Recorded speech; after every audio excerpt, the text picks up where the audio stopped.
Atvykot į Alantos dvarą, į kraštą, iš kurio kilęs palaimintasis vyskupas Teofilius Matulionis. Dvare mes įkūrėm palaimintojo Teofiliaus Matulionio labdaros paramos fondą. Šitas muziejus veikia jau 1,5 metų. Alanta buvo jam nepaprastai brangi vieta. Čia jisai bažnyčioj buvo krikštytas. Čia ir metrikos iš Alantos bažnyčios.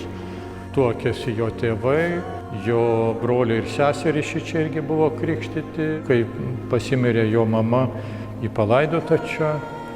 Tėvas vedė 2 kartą, dar 7 vaikus turėjo. Viskas vyko Alantoje. Šitie akiniai, aš juos nufotografavau, bet jų originalas čia yra. Neteko rasti nei vienos nuotraukos, nei vieno portreto, kuriame jisai būtų su akiniais. Bet keliuose laiškuose jisai rašo iš Vladimiro kalėjimo: broli, atsiųsk man iš kartono padarytą akinių futliarą. Čia ir rodo, koks yra jo santykis su savo šeima, su broliais. 34 metai ir šeima, jo broliai, seserys suvažiavo. Antanas iš Vilniaus, 34 metai, Lenkų okupacija.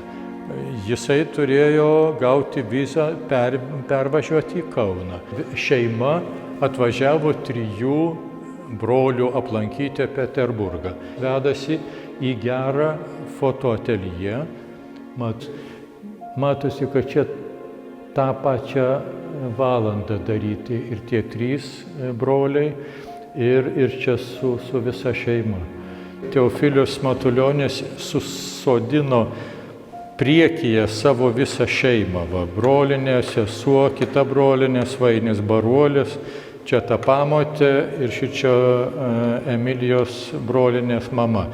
Man kaip pasauliečiui, kaip gausios šeimos žmogui, man šitie labai mieli dalykai. Mišių 600, komunijų 440, rožančių 600, litanijų 570 ir trumpų maldelių 6700.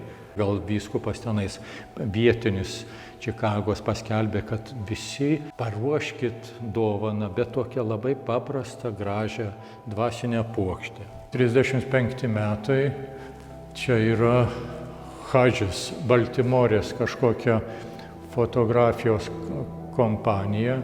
Šitą knygą maketuodamas įdėjau šitą didžiąją nuotrauką iki metro dydžio. Spaustuvė sakė, per 25 metus pirmą kartą mes spausdinam. Į paskutinį viršelį įdėjau dar kitą puslapį, kuriame Matulionis sumaketuotas su Stalinu. Ir parašas kankinys ir kankintojas. Tos fotografijų istorijos yra nuostabios.